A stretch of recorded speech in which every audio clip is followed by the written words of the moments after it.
بسم الله الرحمن الرحيم السلام عليكم ورحمة الله يوم لك ويوم عليك. Un jour pour toi, un jour contre toi.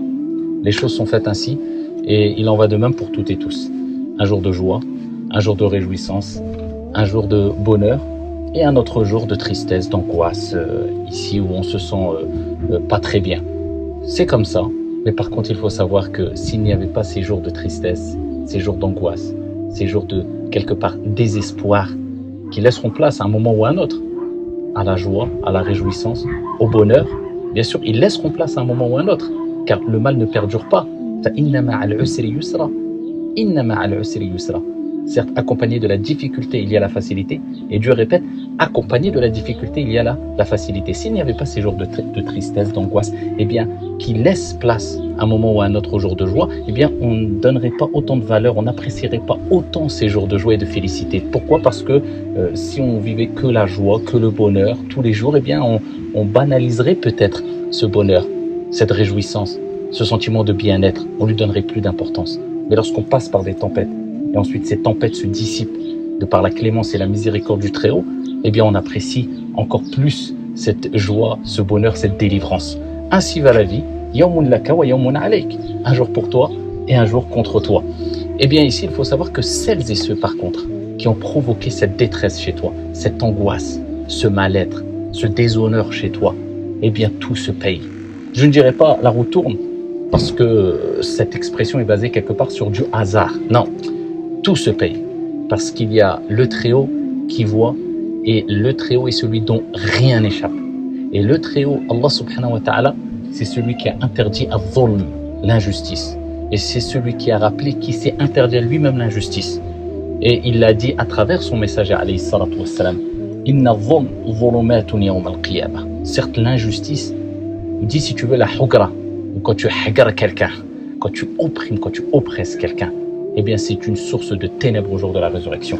Eh bien celles et ceux qui ont provoqué cela, ceux qui te dénigrent, ceux qui t'insultent, ceux qui te rabaissent, ceux qui te calomnient, ceux qui ils veulent t'écraser, ceux qui mitonnent contre toi, ceux qui lancent des fausses rumeurs contre toi. Il y en a plein. Autour de nous, il y en a plein. Et on demande à Allah subhanahu wa ta'ala de nous préserver, de faire partie de ces gens-là, de ces gens mauvais. Eh bien sache que tout, mais vraiment tout se paye. Et sache une chose, que lorsqu'il t'arrive un mal, eh bien celui qui est en face de toi, qui te fait le mal, qui t'opprime, quelque part, eh bien il est touché aussi par un mal. C'est déjà ici le premier début, ou le début ici de la réponse à son mal. Il commence déjà à payer. Dieu dit dans le Coran,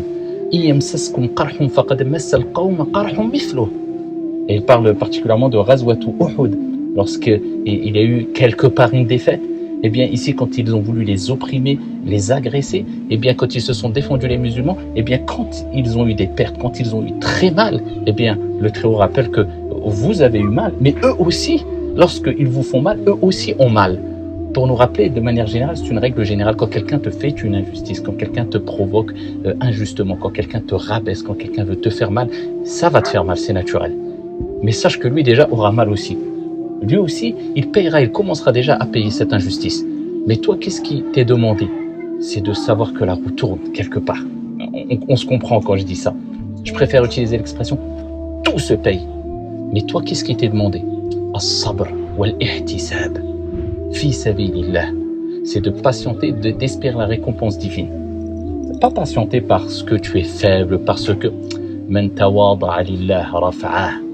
Le prophète alayhi salatu wassalam, il nous dit, celui qui agit avec retenue, modestie, qui se rabaisse pour Dieu, Allah subhanahu wa ta'ala l'élève. Et c'est pour cela que le prophète sallallahu alayhi wa sallam nous dit, il n'y a pas une personne qui patiente face à une injustice. Comme je dis précédemment, on veut t'écraser, on ment sur toi, on salit ton honneur, on salit ton image, on rit de toi. Laisse-les. Rira bien qu'il rira le dernier. Il rit aujourd'hui, demain ils pleureront, toi tu riras. N'oublie jamais ça. Peu importe qui est en face de toi, peu importe. Toi, il t'est demandé d'agir avec sagesse retenue. C'est pas te laisser écraser, mais d'éviter de répondre au mal par le mal, en évitant le mal d'autrui intelligemment. Répondre au mal par le mal, ce n'est pas de se laisser écraser, de se faire écraser. C'est de répondre au mal par ce qu'il y a de meilleur, surtout pas par le mal, en évitant le mal de la personne intelligemment et sagement. Eh bien, le prophète alayhi salatu wassalam dit, il n'y a pas une personne qui patiente face à une hagra, à une injustice, en espérant les récompenses divines. Illa zadahu Allahu izza, sans que notre Seigneur lui ajoute ici de l'honneur. Il va avoir de la valeur encore plus auprès de Dieu et auprès des gens. Et regardez ce récit prophétique authentique où un jour Abu Bakr, le grand compagnon radiyallahu anhu arda, était en compagnie du prophète Muhammad alayhi salatu wassalam. Une personne le dénigrait et l'insultait. Le prophète souriait. Subhanallah, c'est Abu Bakr, c'est le prophète, et Abu Bakr est dénigré. Le prophète sourit. Regardez les niveaux qu'ils ont atteints. Nous, juste on nous fait quelque chose, on veut se venger, on veut se... Le prophète alayhi salatu wassalam souriait. Et à force, quand la personne ne cessait de dénigrer, d'insulter Abu Bakr, et quand il a abusé vraiment, Abu Bakr a répliqué à ses propos, a répondu à ses propos. Le prophète s'est mis en colère, s'est levé et est parti. Abu Bakr a poursuivi le prophète alayhi salatu wassalam, il l'a interpellé, il a dit: Ya Rasulallah, pourquoi tu es parti alors que quand il m'insultait, tu restais et tu souriais, et dès que j'ai répliqué pour me défendre, tu es parti. Il dit, il y avait Al-Malaïka qui lui répondait, mais lorsque tu as répondu à Shayatin, Shaitan, le diable est venu, a pris position, a pris place, il ne convient pas que je reste dans un endroit où le diable reste. Je suis parti. Il était dans une position louable, une position élevée. Il avait énormément de valeur, Abu Bakr, quand il ne répondait pas aux insultes. Et voilà comment on doit réagir. Et c'est comme ça que tu gagneras les cœurs. Au début, c'est dur, mais c'est comme ça que tu seras fier de toi. Le fort n'est pas celui qui terrasse les autres, comme le prophète alayhi salatu wassalam a dit, mais c'est celui qui refoule sa colère, qui contrôle sa colère quand il est en colère. La tardab wala kal jannah. Le prophète alayhi salatu wassalam a dit, ne te mets pas en colère et tu auras le paradis. Je répète, ça ne veut pas dire se laisser écraser. C'est de réagir avec intelligence et sagesse. Parce que certaines personnes, ils ne valent pas le coup de leur répondre. Il faut simplement les laisser sur le côté et continuer son chemin sereinement, intelligemment. Et ça, c'est une izza et une quwwa. Et ça, c'est avoir quelque part une fierté louable et avoir de la force. Parce qu'il faut être fort pour réagir comme ça.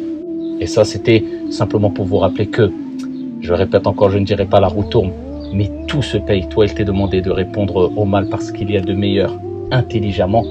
Et surtout, si tu fais partie des personnes qui oppriment les gens, qui veulent écraser les gens, méfie-toi. Dieu déteste, il déteste l'injustice. Sois toujours du côté des opprimés et pas du côté de ceux qui oppriment. Wassalamu alaikum.